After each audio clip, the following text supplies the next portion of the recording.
The Waffen, or Armed SS, was initially recruited from among the members of the Nazi Party, chosen to make up the protection squads.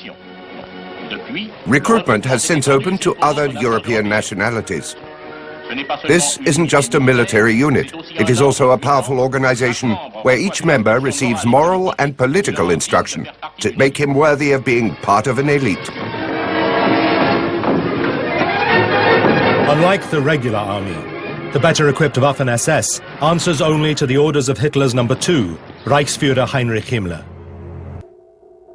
On 2nd May 1944, in Montpezat-de-Quercy, a few kilometers north of Montauban, soldiers of Das Reich shot dead 15 civilians in retaliation for the sabotage of the Toulouse-Paris railroad line. On 11th and 12th May, aided by the Gestapo and the local milice, they raided some 20 villages in the area around Figeac. In just 2 days, they arrested nearly 800 people, torching and looting farms as they went.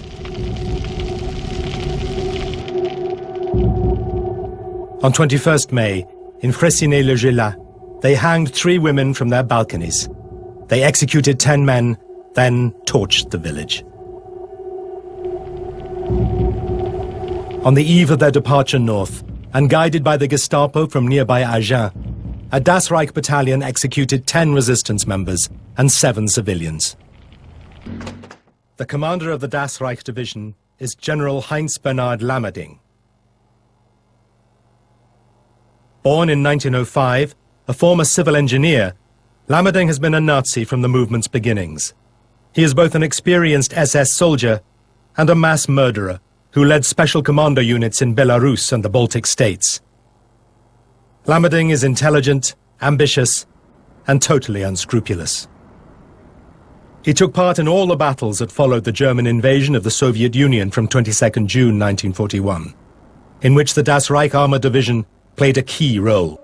Elimar Schneider is one of the men from Alsace who was drafted. He would long remember the medical examination he underwent to enter the Waffen-SS. Schneider's account. At the review board, a Waffen-SS officer, assessing my young athlete's body and looking me straight in the eye, asked me if I had flat feet.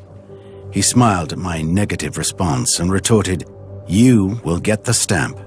I didn't understand right away. But after an extremely thorough medical examination, I received my military record book bearing the famous stamp saying, "Passed for service in the Waffen-SS." It was one way of claiming that I was a volunteer, though I had signed nothing, no enlistment papers. To the Nazi military administration, Schneider was a Volksdeutsch, or ethnic German, born outside Germany. In 1944, between 1,000 and 2,000 other men from Alsace are enlisted in the Das Reich division.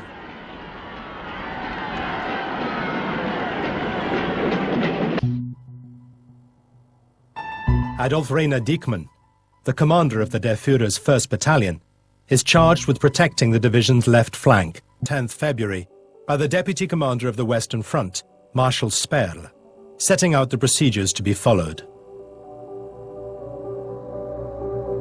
Order concerning the fight against terrorists. Respond promptly to any attacks by terrorist gangs. If innocents should be slain, then the fact is regrettable, but is the fault of the terrorists alone. Owing to the current situation, showing excessive severity in the measures taken will not result in any sanctions.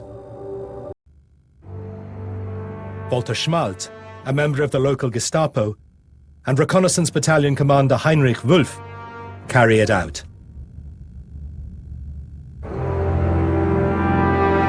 That morning, the prefect of the region, Pierre Trouillet, negotiates with the SS to free the detainees. He succeeds in securing the release of men needed to keep the town running. It's only a partial victory. At noon, 600 men still wait to learn their fate. Meanwhile, Elimar Schneider from Alsace patrols the town to tell residents of the punishment in store for the men.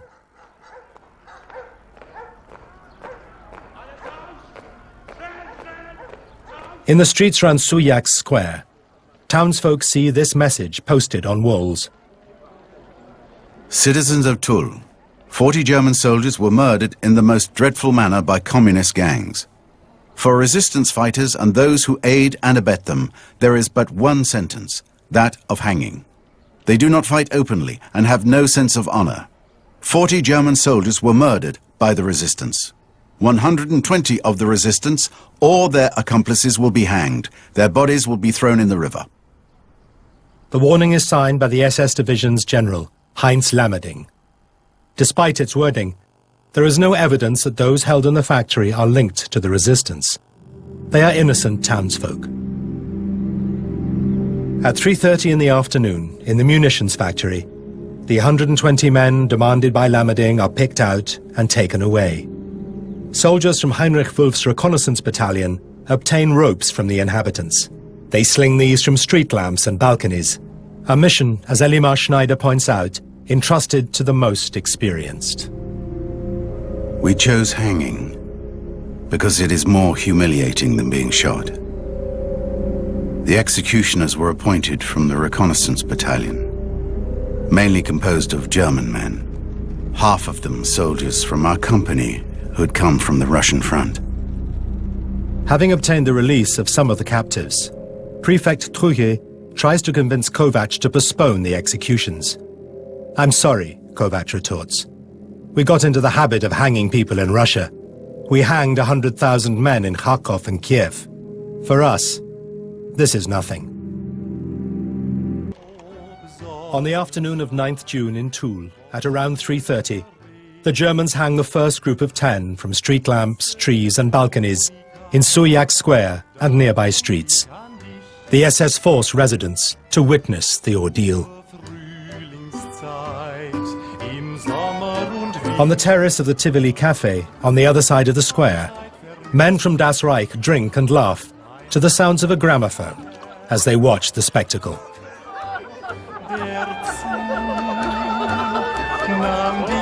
One SS soldier even draws pictures of the hangings.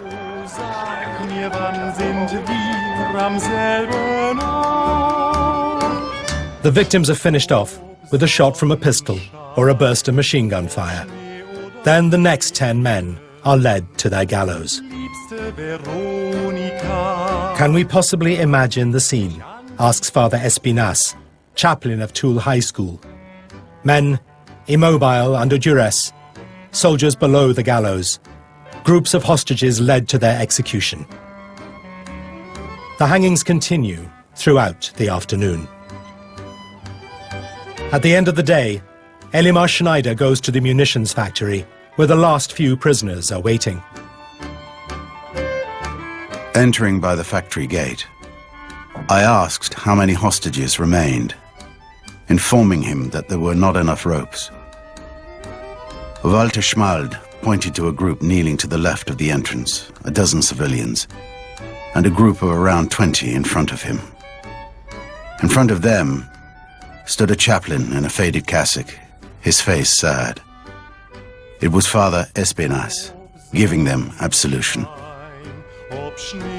The chaplain negotiates tirelessly with Walter Schmalt for the lives of the detainees and manages to save a handful of them. It's 7 in the evening.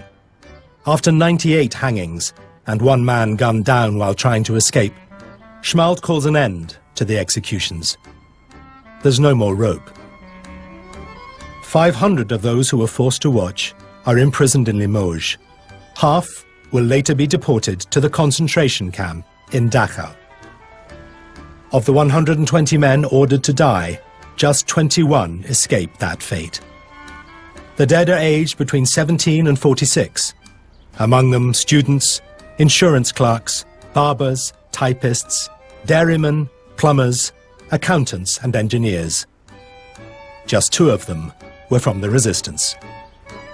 In the evening, members of the French youth camps, an 8-month military service set up by the Vichy regime, cut down the hanged men.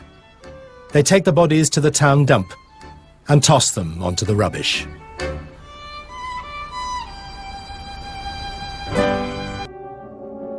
Diekmann is a cold-blooded killer.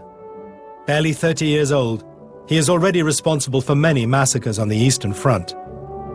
Another officer, Otto Kahn, commander of the 3rd Company and a career soldier who joined Das Reich in 1940, along with his direct subordinate Heinz Barth, will head the reprisal operations. The pair of them have much blood on their hands from a long campaign of atrocities in Eastern Europe.